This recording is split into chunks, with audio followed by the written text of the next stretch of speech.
In the name of the Father, and of the Son, and of the Holy Spirit. Amen.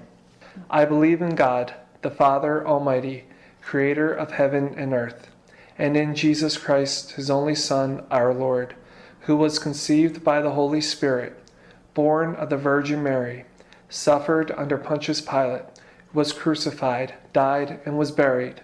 He descended into hell. On the third day he rose again from the dead.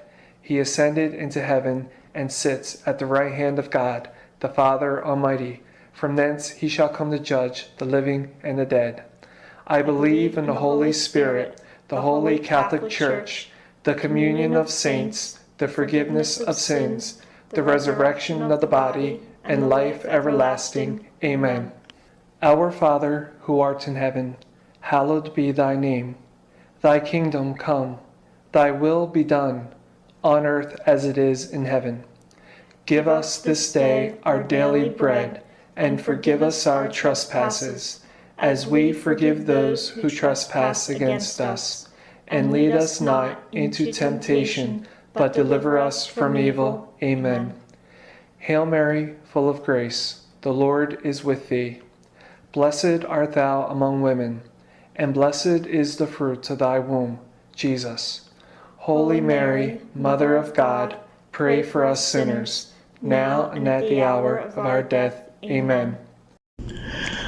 O mapalad na Arkanghel San Gabriel, tanging sugo o embahador ng kalakihang lumalang ng sansinukob, maging sagisag ka nawa ng aming kaluluwa at mapag-adyang sandata laban sa mga hibo at takas, at yayamang ikaw ang tinatawag na katibayan upang kami magtagumpay sa lahat naming kaaway at upang aming mapagtiisan ang lahat ng kahirapang dito sa lupa na bayang kahapis-hapis, na siya naming maging hagdan ng aming pagtungo sa kaluwalhatian ng langit siya nawa. Esto mihi lorica et tribue me impartitudenim impartiendo aberehim salvatorem et pregentem. Saint Gabriel, Holy Archangel, you who are known as the bearer of God's secrets meant especially for His chosen ones, we, God's children, are constantly keeping watch on God's message.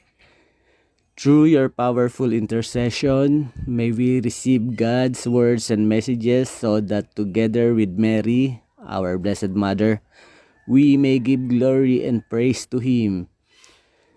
May we also radiate God's love to others by our exemplary deeds. O Saint Gabriel, obtain for us the grace and present to God the Father the following requests.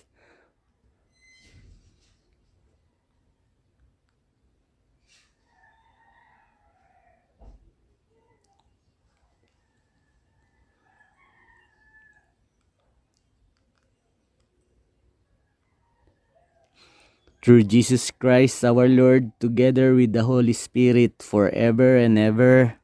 Amen.